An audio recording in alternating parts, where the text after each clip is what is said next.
वैसे तो ब्राह्मण का कभी सम्मान नहीं करते, लेकिन अपनी प्रेमिका से ब्याह करना हो तो हे ब्राह्मण देवता 7 फेरे लगवा दो हमारे। आप जैसे वचन सातों जो हैं हिंदी में बोल दीजिएगा, कौन कौन से वचन है। बंधन युक्त होने के लिए, अपने किसी प्रिय को प्राप्त करने के लिए वहां नारियल चढ़ा दो, तुरंत जाएंगे, चढ़ाएंगे। वहां पर ये ऐसा करवा दो, कर आएंगे। बीच चौराहे पे मटका दरियाओ, उसमें दिया जलाओ, कर आएंगे। क्यों? किसी को प्राप्त करना चाहते हैं या किसी के बंधन से मुक्त होना चाहते हैं। बंधन युक्त और बंधन मुक्त होने के लिए जितने टोने टोट के बता दो, दुनिया के लोग सब कर देते हैं और बिल्कुल एग्जैक्ट टाइम पे करते हैं। व्यक्ति को बोलो भाई तुम कुछ मत करो, केवल हरिनाम संकीर्तन किया करो, महामंत्र किया करो, श्री राधा जपा करो। उसको हमने देखा, उसको इंटरेस्ट ही नहीं आता इस बात में, लेकिन उसको कहो सुनो,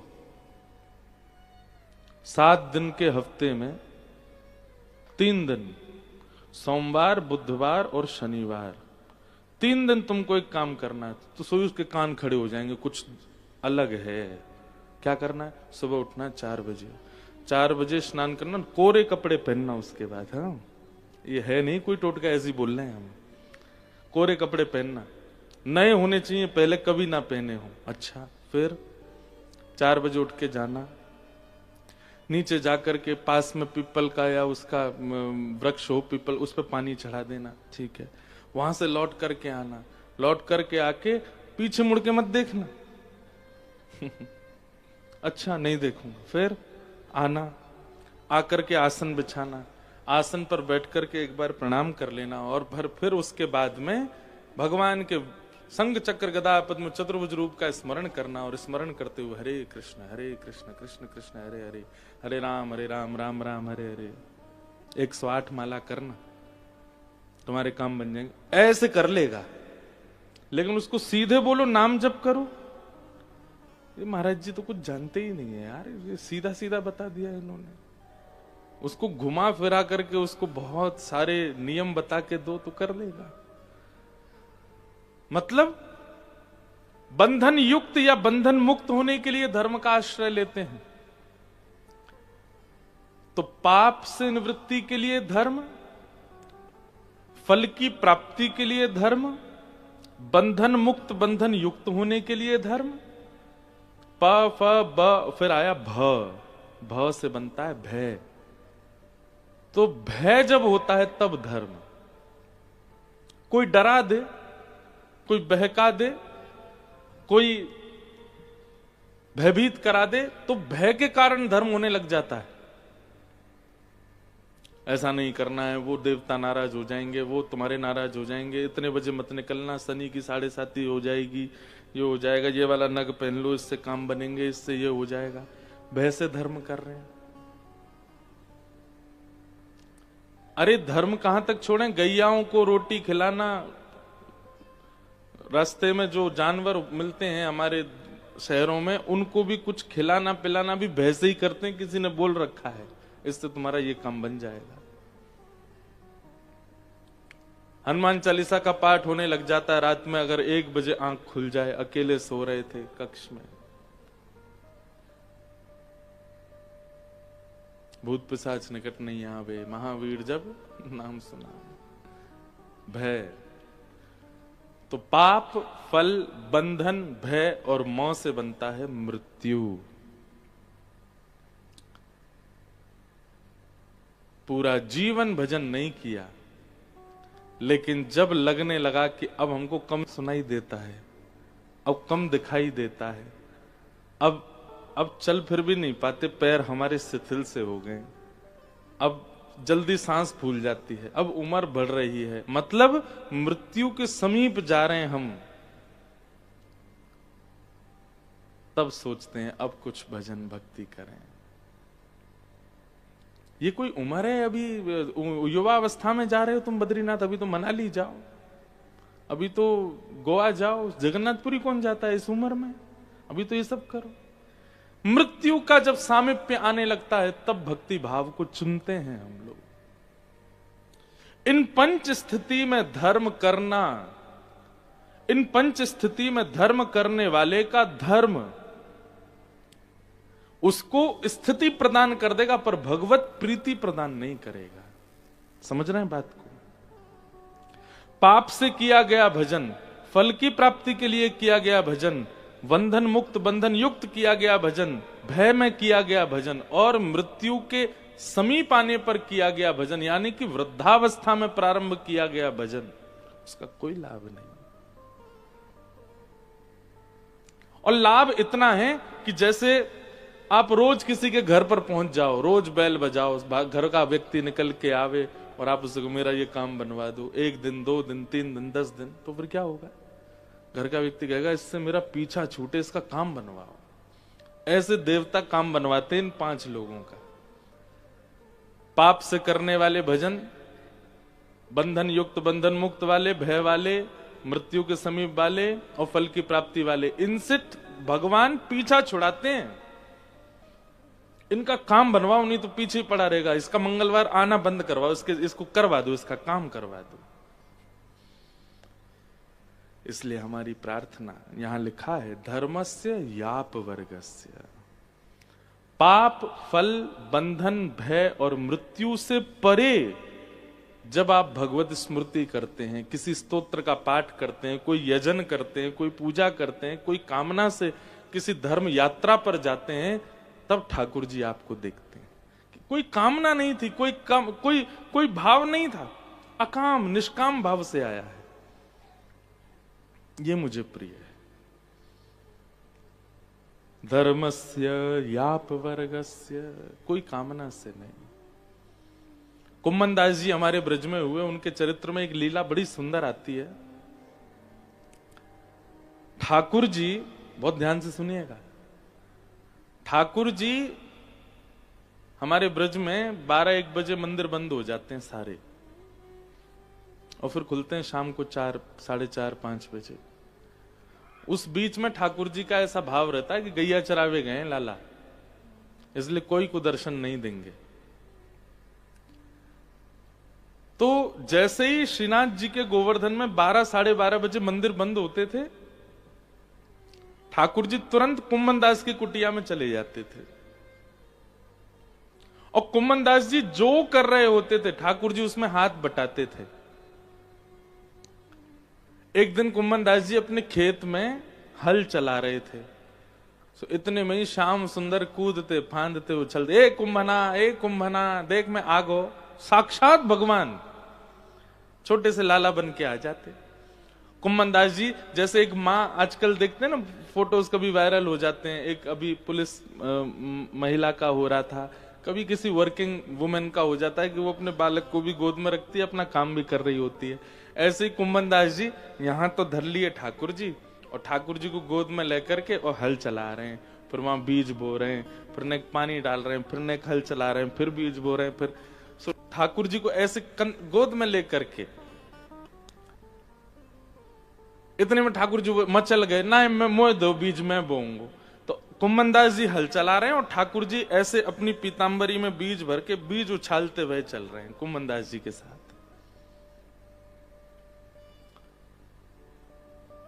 कुम्मन दास जी के बीच बीच में नेत्रों में आंसू आ जाते हैं, अपने सौभाग्य की सराहना करते हैं कि साक्षात भगवान मेरे साथ लीला करते हैं।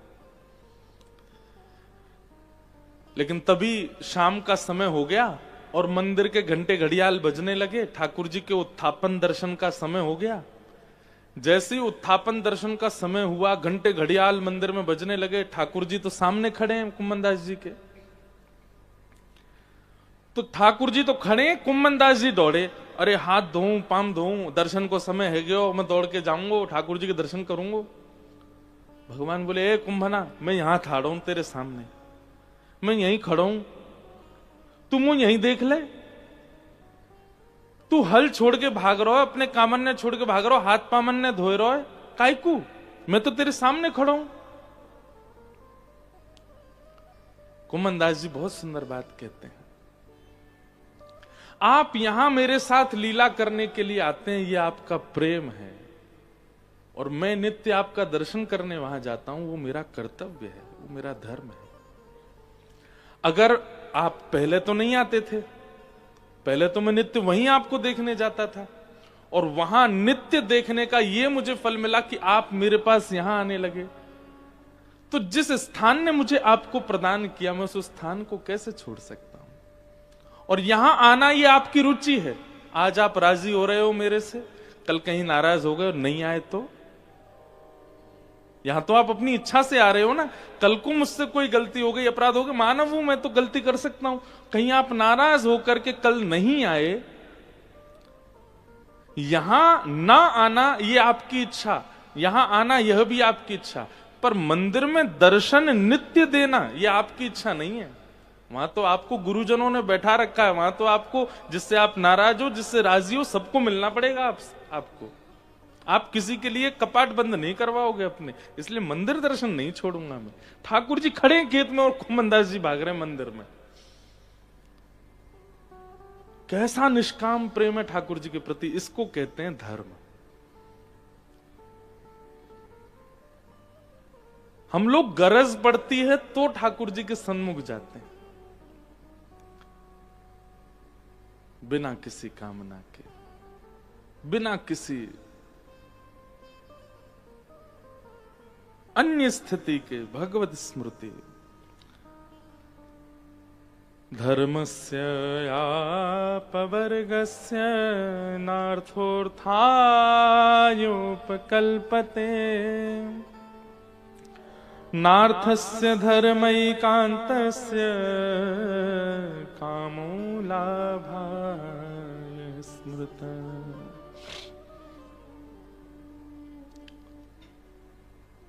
तो अब याद रखिएगा, आज के बाद आप जब भी भगवत स्मरण करते हैं, क्या है ना कि यहां अधिकतर लोग ऐसे बैठे हैं जो बहुत व्यस्त रहते हैं संसारी क्रियाओं में, इसलिए मुझे ये बात कहनी पड़ रही है। नहीं तो मैं तो खुलेआम कहता हूं कि ठाकुर जी की स्मृति एक सेकंड के लिए भी आपके चित्त से जानी नहीं चाहिए। वो स्मरण बना रहे चित्त में, और वो भी कैसे बना रहे? निष्काम, कोई कामना नहीं। हमने तो एक नई बात शुरू करी, लाल जी के दर्शन अब हम कम कराते हैं लोगों को, और जो भी दर्शन करने आता हमारे लाल जी के, हम उसको सौगंध देते। मैं तुमको सौगंध है, हमारे ठाकुर जी से कुछ मांगोगे नहीं। क्यों? तो छोटे से लाला हैं, वो लीला कर रहे हैं, उनको जाकर के संकोच में मत डालना। वृंदावन बिहारी लाल राधा रमन जी के सन्मुख भी कुछ मत मांगिए। वृंदावन में ठाकुर जी इच्छा पूर्ण करने के लिए नहीं बैठे, दुनिया भर में देवी देवता प्रकट कर दिए ठाकुर जी ने इच्छा पूर्ति के लिए। वहां जाइए, वृंदावन में तो केवल वे दोनों राजी रहें, वे दोनों प्रसन्न रहें, उनकी लीला वृंदावन में सदा ऐसी चलती रहे। गोवर्धनवासी सांवरे पद में श्री चतुर्भुज दास जी कहते हैं, युग युग अविचल राखिए, यह सुख शैल निवास। युग युग अविचल राखिए, यह सुख शैल निवास। चतुर्भुज दास जी कह रहे हैं, ये पद बहुत सारे वैष्णव गाते हैं, बहुत सारे बालक गाते हैं इस पद को। इस पद की अंतिम पंक्ति है ये। कुम्मनदास जी, जिनका हम चरित्र, इन्हीं के पुत्र थे श्री चतुर्भुज दास। उन्होंने कहा कि ठाकुर जी आपको मेरी सौगंध है, क्या कि आप हमेशा गिरिराज जी में ही रहिए, हमेशा इन कुंज निकुंजों में ही रहिए, हमेशा यमुना जी के तट पर रहिए, और यहां अपनी प्रेम लीलाएं करते रहिए। श्री गोवर्धन रूप पे बल जाए चतुर्भुज दास, गोवर्धन वासी सांवरे,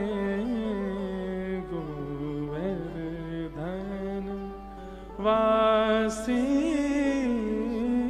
सांवरे। लाल तुम बिन रहो न जाए रे,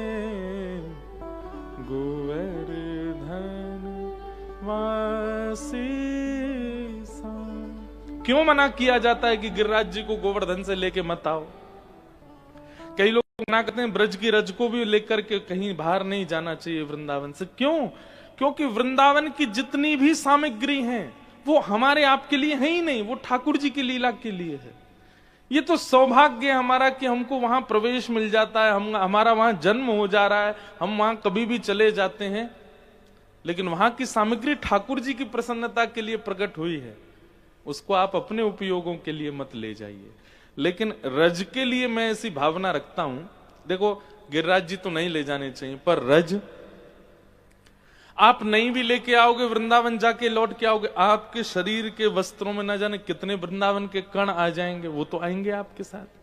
अगर रज लाते भी हैं वृंदावन की तो ऐसे नहीं कहीं पड़ी हैं पुड़ियाओं में, कहीं पन्नी में धरी हैं, कहीं कोने में। लाओ तो बहुत ससम्मान लेकर के आओ, तो आप ला सकते हैं।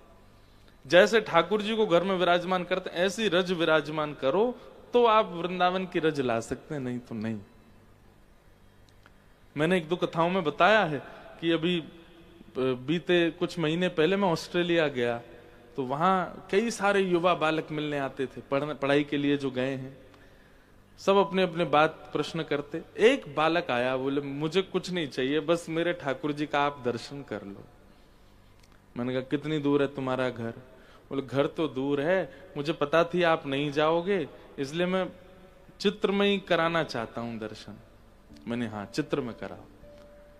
तो उसने जब चित्र दिखाया तो मैं देख करके आश्चर्यचकित हो गया। एक सुंदर सा घड़ा, और उस घड़े को ही वस्त्र पहना रखे, घड़े को ही नेत्र पधरा रखे, घड़े के ऊपर ही चंदन से नासिका मुखमंडल आदि सब बना, बहुत सुंदर।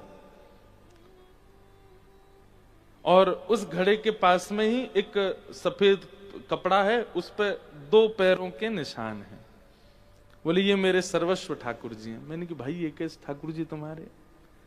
बोले महाराज जी ये जो घड़ा है ना, इसमें वृंदावन की रज है, तो वृंदावन में ठाकुर जी के श्री चरणों का स्पर्श प्राप्त है। तो मैं युगल सरकार की सेवा तो यहां नहीं लाया हूं, रज की सेवा लाया। वो रज में ही मैं श्रृंगार करता हूं, उन्हीं को प्रिया प्रियतम मानता हूं। वृंदावन की रज में कुछ कण श्याम वर्ण के हैं, कुछ कण गौर वर्ण के हैं। तो गौर वर्ण वाली हमारी किशोरी जी हैं, श्याम वर्ण वाले हमारे ठाकुर जी हैं, उन्हीं का श्रृंगार आदि करके पधराता हूं। और बगल में जो ये महाराज जी सफेद कपड़े पर जो चरण चिन्ह है, ये मेरे माता पिता के। मैं नित्य दूर रहता हूं माता पिता से, तो इन्हीं को प्रणाम करता हूं। उसके भाव देख करके सुन करके मैं इतना आनंदित हो गया। मैंने कहा भाई एक काम कर, तू मुझे ले ही चल, मुझे दर्शन कराओ, ऐसे ठाकुर जी के तो करने। भावना सबके चित्त में प्रकट नहीं होती, लिख लीजिएगा, उसी के चित्त में प्रकट होंगे भाव जिसको श्री जी स्वीकार कर चुकी होंगी।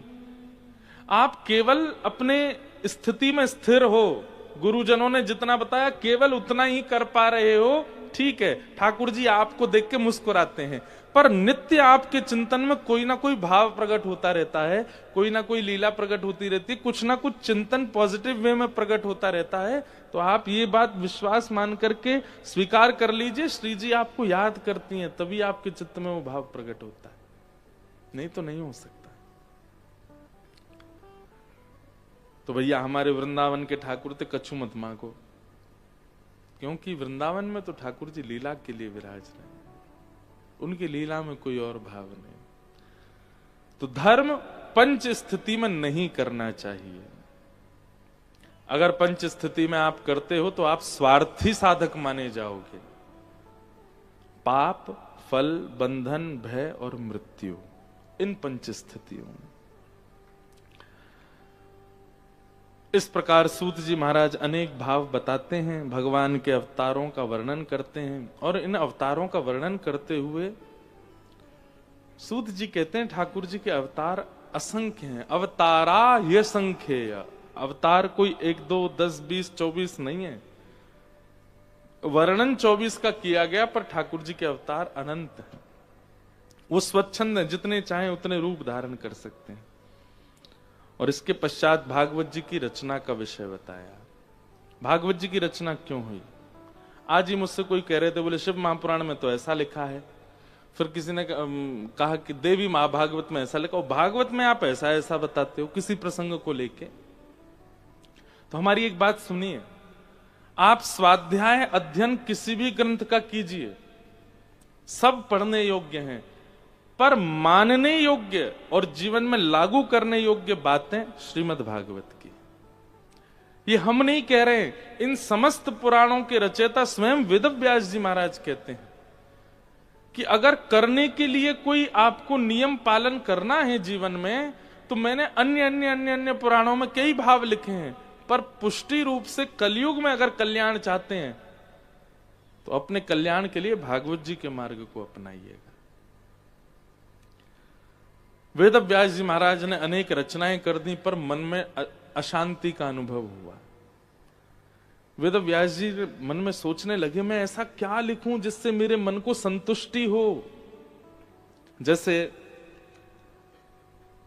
चाहे चित्रकार हो, चाहे कलाकार हो, चित्रकार कलाकार छोड़ो, घर की माताएं हों, वो सब्जी बनाती हैं, दाल बनाती हैं, तो जब परोसती हैं अपने पुत्र को, पति को, परिवार को, तो पहले ही कई बार परोसते परोसते बोल देती, आज मैंने मन से नहीं बनाया है ना, जैसा भी बना हो पा लेना। पहले ही बोल देती, आज मन से बना नहीं है, इसमें हो सकता है थोड़ा नमक कम हो, नींबू कम हो, आदि आदि। क्यों? निर्माणकर्ता को पता होता है कि मेरा निर्माण कैसा है। वेद व्यास जी महाराज ने 17 महापुराण लिख दिए, 4 वेद लिख दिए, लेकिन उनके चित्त को अशांति का अनुभव हो रहा था, क्योंकि वो अपने निर्माण से संतुष्ट नहीं थे।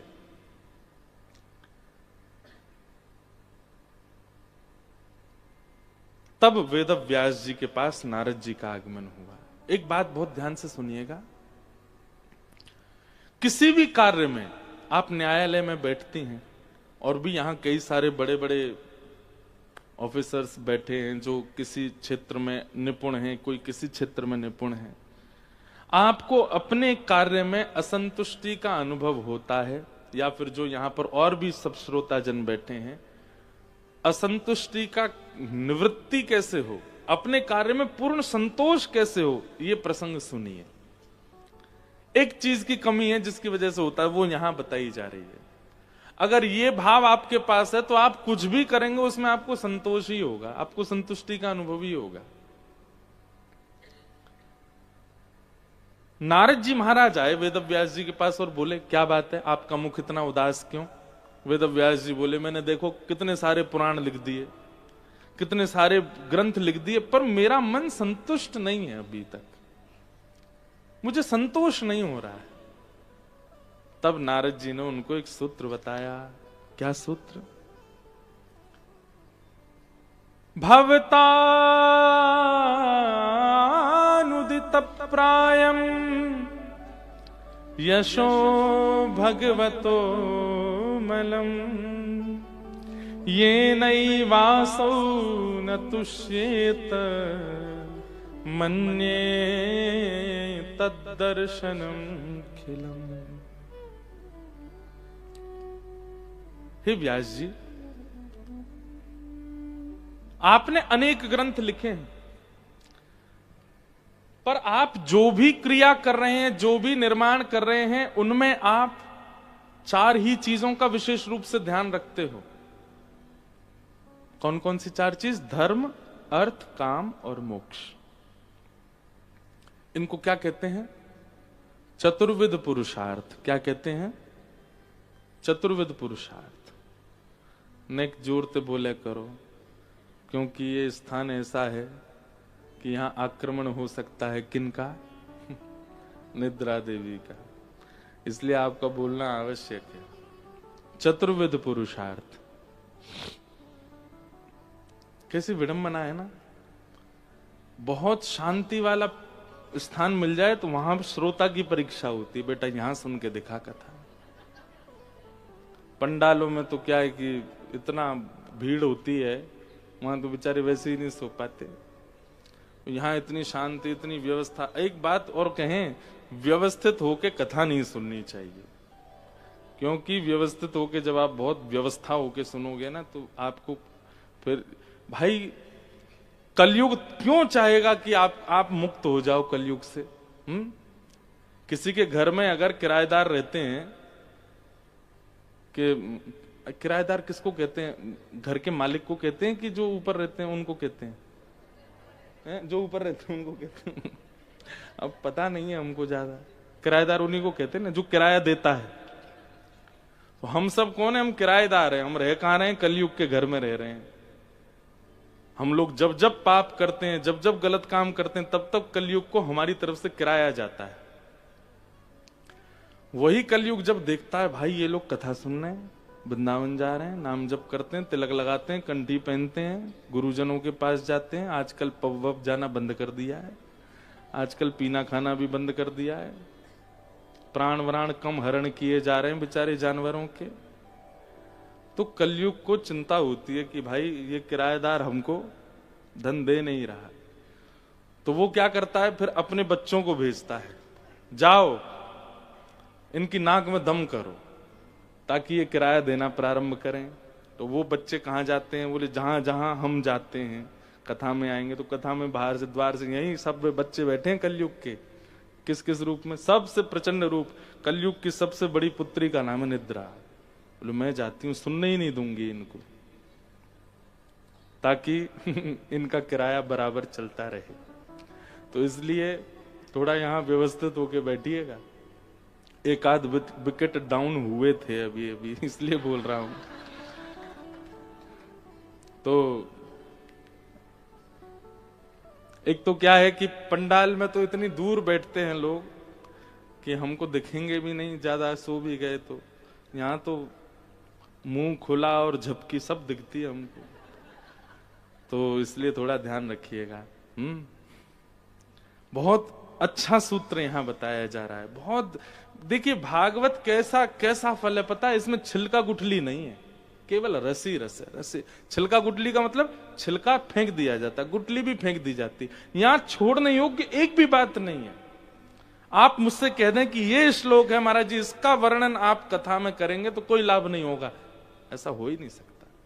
हर श्लोक एक सामर्थ्य रखता है अपने पास, इसलिए बहुत ध्यान से सुनो। भवतानुदित प्रायम, यहां पर नारद जी महाराज कह रहे हैं कि हर व्यक्ति अपने कर्म में, कर्तव्य में 4 बातों का तो ध्यान रखता है, जिसको हम चतुर्विध पुरुषार्थ कहते हैं। धर्म, अर्थ, काम और मोक्ष। और चारों बातों का ध्यान नहीं रखता तो चारों में से किसी एक बात का ध्यान तो रखता है। आप सब लोग अपने अपने प्रोफेशन का चिंतन कीजिए 1 मिनट के लिए, और आप ध्यान से अपने प्रोफेशन पे ही दृष्टि डाल के आप किस चीज का ध्यान रखते हो? आप धर्म का ध्यान रख करके अपना प्रोफेशन का पालन करते हो? कई बार नहीं, कई बार आप अधर्म भी चुन लेते हैं। दूसरी चीज आती है अर्थ, धन। इसमें तो सबके टिक जाएंगे, हाँ इसका ध्यान तो सब रखते हैं, जितना ज्यादा से ज्यादा वो प्राप्त हो जाए। तीसरी बात आती है कामनाओं की पूर्ति। आप अपने कर्म में, कर्तव्य में इस तीसरी बात का ध्यान रखते हैं कि मेरी कामना पूरी होगी, मैं ऐसा ऐसा करूंगा, उससे मेरे ये कर्तव्य पूरे होंगे। और चौथा और अंतिम है मोक्ष। मोक्ष का मतलब मृत्यु के बाद मिलने वाला मोक्ष नहीं होता है। मोक्ष का मतलब कई बार जीवित अवस्था में प्राप्त होने वाले बंधनों से मुक्ति को भी मोक्ष कहते हैं। आप गलत खाते पीते थे, लेकिन किसी कारण से आपने उसको छोड़ दिया, किसी गुरु के आश्रय में जाके छोड़ दिया, यह भी एक मुक्ति है।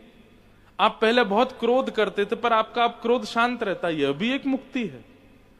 आप पहले लोभी थे पर अब लोभ नष्ट हो गया, यह भी एक मुक्ति है।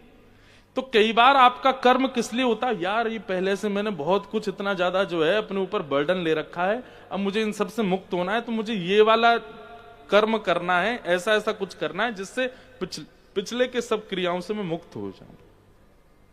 मुक्त। हम 4 बातों का ध्यान रखते हैं, धर्म, अर्थ, काम और मोक्ष।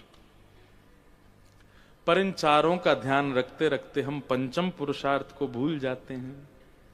और वो पंचम पुरुषार्थ क्या है?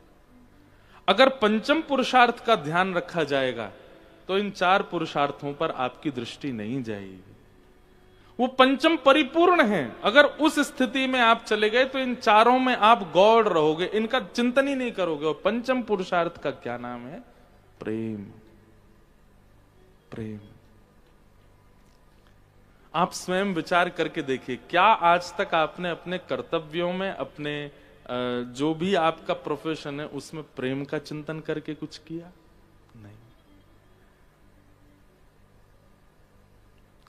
सुबह उठने से लेकर के रात्रि सोने तक आप धर्म अर्थ काम मोक्ष का चिंतन करते हैं, प्रेम का नहीं। प्रेम की स्थिति में आप नहीं जाते।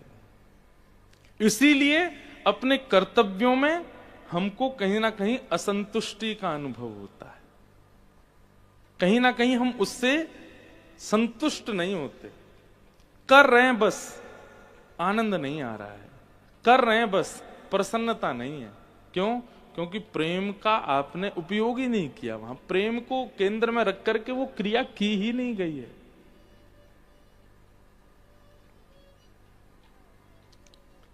प्रेम, उसका चिंतन करके एक दिन का भी आप अपना क्रम करके देखिए। आप अपनी जॉब ही सही, जो भी है वह भी, अपना बिजनेस सही, जो कुछ भी आप करते हैं दिनचर्या में, एक दिन बस प्रेम का चिंतन करके, बस प्रेम है, बस प्रेम है, प्रेम का चिंतन करके आप अपनी क्रिया में जब जाएंगे, उस दिन को आप कभी नहीं भूलोगे।